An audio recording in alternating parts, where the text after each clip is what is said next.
The big game is fast approaching, but wait, you still haven't got your tickets. You've spent hours searching, but you're still confused about ticket prices. Time to stop searching.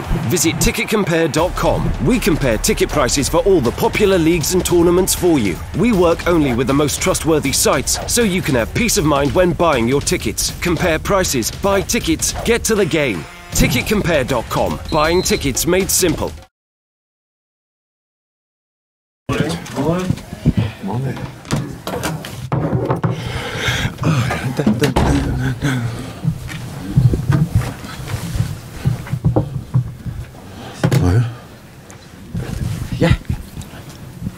Yeah. Oh, sorry. Sam, first of all, debate going on about VAR. Yes. Is it fit for purpose to introduce in the World Cup? Would it be fit for purpose to start the season off next season in the Premier League? Well, I've heard a lot of opinions about VAR, and I think that at the moment we just have, it's just not right at the moment in terms of its usage.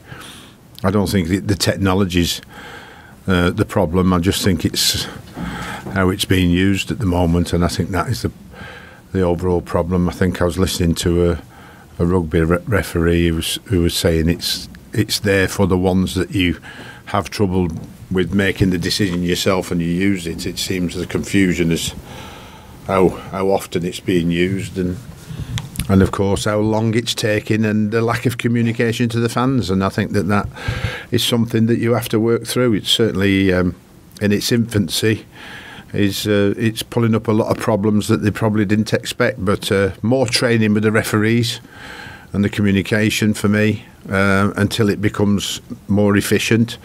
And how often do we need to use it, and how do we adapt as time goes by to make it more and more efficient so we're all comfortable with it? I think you've had the similar thing in rugby when it first comes, similar thing in cricket, I think, when it first got in terms of technology. So I think it needs a lot more discussion before it's introduced to the Premier League and people are more familiar with it, and it's brought up a lot of controversy which you didn't want to happen, but maybe in its infancy we have to expect that and work our way through it. But it's certainly a tool that is needed to be improved on in how we use it. Certainly there has to be information to the fans on the pitch, so that communication and how we do that with the technology and the big screens that we have will make them feel more comfortable as well. In terms of your preparations this week, what impact is the weather having? Terrible. We're unlikely to get on the pitch today because of the wind today. It's so fierce that we'd barely be able to keep the ball on the floor. In terms of, we'd have to have somebody to put the finger on it to keep it still, like you mean. But we have a small indoor area we'll work at today, but it has been a bit of a problem. But it's the same for us all. We've all suffered the weather this week, and we've all got certainly from our point of view, we've got the rooms, the analysts, to give the right information to the players through our screens, so they'll visually see what Burnley do and what their strengths and weaknesses are, and for tomorrow they have to take that information into the game and go and play their best. The players that you're going to have available or unavailable, what's the latest on Mangala? I think that his injury is going to be a bit more lengthwise than first thought. I think that they've reassessed the scans and they've seen there's a little bit more damage than first expected. So I think it's highly unlikely we'd see him again this season. So we're in the position as a football club that Manchester City want us to rehabilitate him. That's our position, so we will do that. Seamus Coleman's back, Leighton Baines is back in the squad. Phil Jagielka's started training yesterday as well. So there's a few players back that's important to us. Coleman? Yeah. Funes Mori as well? No, not at the moment. I think he's training, but at the moment with Phil Jagielka, Mason Holgate, Michael Kenny and Ashley Williams, central defenders wise, he can perhaps do a bit more training, another under-23 game, and then see where we go from there. Just check on what's the plan for Davy Classen? Obviously not involved with the first team so much, but also not getting games with under 23s. Well, he does spasmodically. I mean, I think with Davy Classen, we give him a game just every now and again, and obviously he trains with the first team squad every day. When we're training, he trains. It's a bit dejecting for a player of that, or any player that finds himself in this position. But as I said before, the window, we reduced the squad dramatically. It's down to about 3 or 4 now, whereas before the end of the window, it was 8 or 9, or 7, 8 or 9 players who weren't involved in the squad or the preparation for the games, because we were overloaded with players, and I think that we've reduced that somewhat, but we still have a few players that are very frustrated. Sam, you've obviously seen speculation about your own future this week. How confident? What a shock! I think I've answered this question many times, particularly the press lads. I'm here as long as I win football matches, and if you don't win football matches, doesn't matter how long your contract is, you lose your job. If you win football matches, you keep your job. You can plan the future of the football club. So, at the moment, we're in a very good position, and I'm slightly surprised about the speculation. But you can look at the two differences between us at the moment, and the two differences are not good enough away from home, but good enough at home. And on where we started, down in the bottom end, everybody talking about relegation, to where we are now. Burnley's magnificent season that they're having means that if we beat them, we're level with them on points on Saturday. So that's the realistic view from my point of view. All the other speculation, will go on. It happens, and for me, the away form is a long-standing problem at the club. It's not a problem that hasn't been or has only arrived with my tender. It's been under Ronald and under Roberto before I got here. So, it's not something that we want, or something that I particularly want, and it is something that I have to remedy. But it is a long-standing problem, So 2017 was only 2 games won.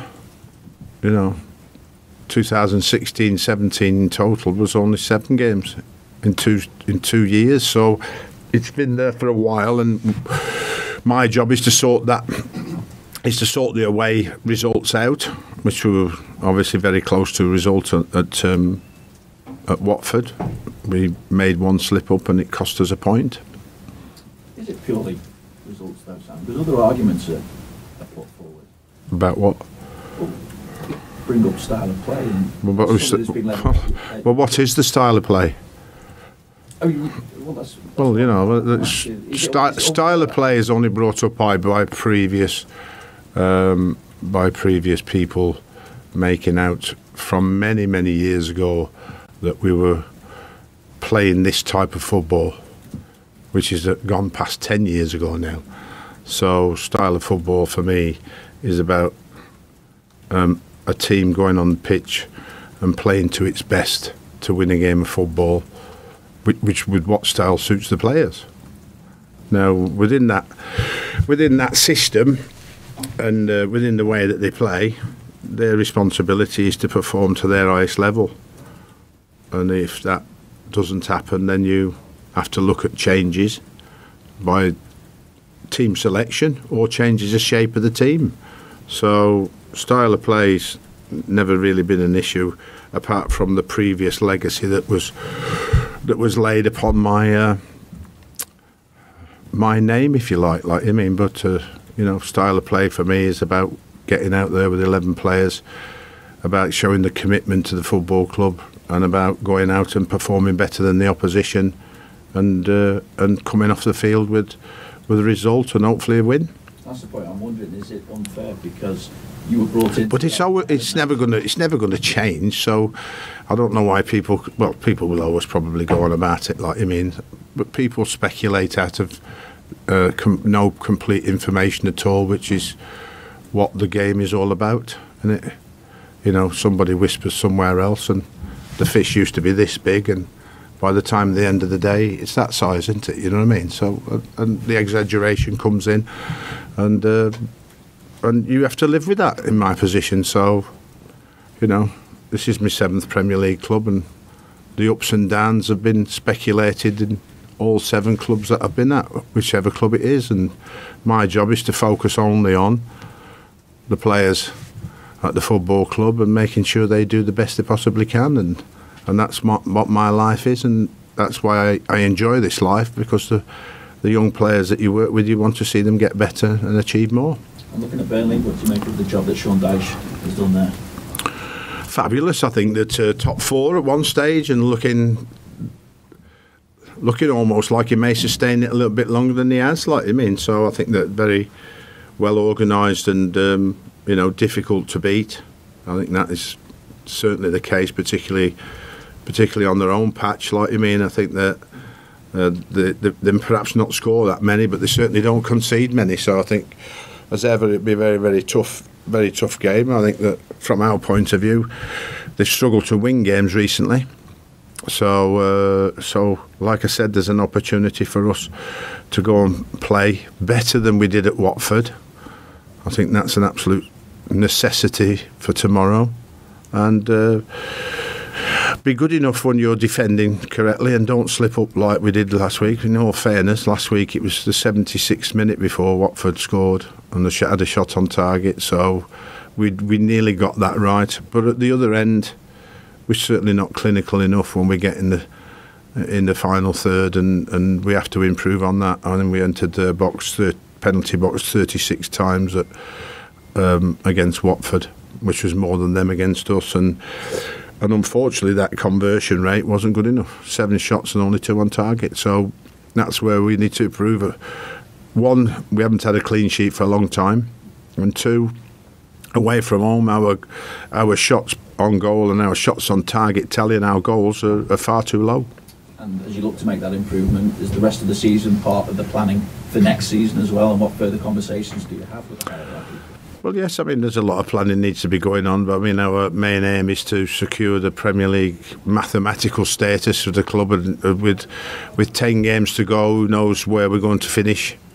Where we finish? Will we have a run of games like I first come in and have a period where we continue to win matches or go undefeated and finish in a very, very good position considering where we come from, or do we stay in around where we are, or do we continue to struggle away from home, which then adds more pressure onto our own results then, which is what we've got to try and avoid starting tomorrow. Just a couple of quick ones if I can. So James McCarthy update, just light nearer at the end of the tunnel? Well, that'll be next season for James, I think that it's a long process because of the compound fracture, and the bones came through the socks. The wounds haven't even healed correctly yet, but he is walking unaided at the moment, so that's a good sign. But he starts his long rehab, as did Seamus Coleman when he had a similar injury. So no day yet, really, then? Never put a day on something like that, or something in the long term as that.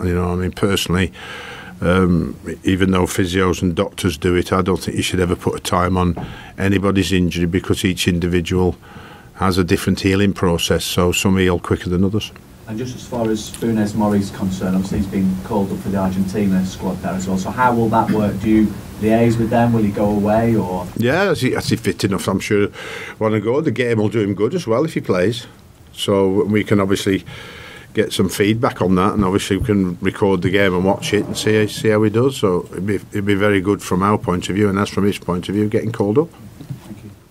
So in terms of expectations of you from Farhad Bashiri and so on, is there, do you feel, increasing pressure on you to finish the season in style, or is there a general understanding that it's going to take time for any manager to turn Everton into a real force in the Premier League?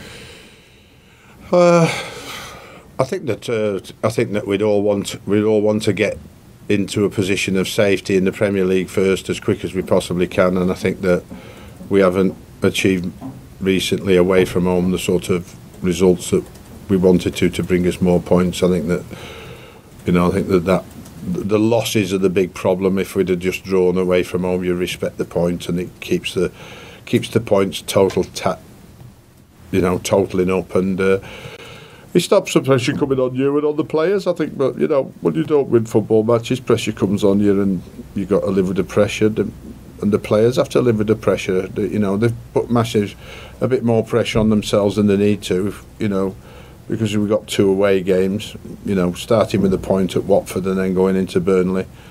And I can still say that whatever we do, come Monday changes the speculation or changes the season. If we win, everything eases off. If we don't win, more pressure comes on us all, me included, more than me than anybody else, because I'm the manager, I'm responsible for it. So, you live with it. What you have to do is you have to not let anybody detract you from what you want to do and how you want to do it, because your beliefs and sticking to your beliefs are the most important thing if you're going to be a manager for any period of time. So I learnt that in a young age when I was coming through the ranks, and it stayed with me about the clear focus that you need to keep going forward. Do you feel, Sam, that Everton is a big club? Obviously you've dealt with pressure in all sorts of different situations. Is there a particular pressure at a club like this where fans expect success? I think it's the same as Newcastle and the same as West Ham. But at Everton they've won a lot more in recent years, or past years.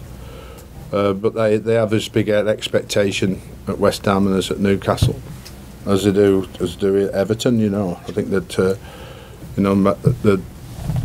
they're achieving. I mean, Newcastle's 52,000 fans that want to see the team win things, and West Ham are now 48, 50 odd thousand fans that want to see the club win things, and Everton's the same. They want to see the club do better. The recent history says Everton's done a lot more, and you've got to try and build a team that can try and get some success back. And that would be at this moment in time, that would be try to obviously first of all write this season off by getting safe, and then rebuilding for next season to make sure you're in a better position to compete for something that you could possibly achieve, which would be, in the end, sooner rather than later, European football again, or a cup final. I don't think there's any doubt that that's the sort of ambition that we have to go for. But this season, I've only been here a couple of months or 3 months, and there's a lot of difficulties that you have to go through, and one of the biggest difficulties is 38 pros. That's been one of my difficult things to deal with on a day-to-day basis. We managed to reduce that somewhat by getting, I think, 14 players out on loan now. So we can then work with the players on a more regular basis, try and keep them fit and try and improve them. Okay, guys. Thank you. Thanks, Sam. Cheers, Sam.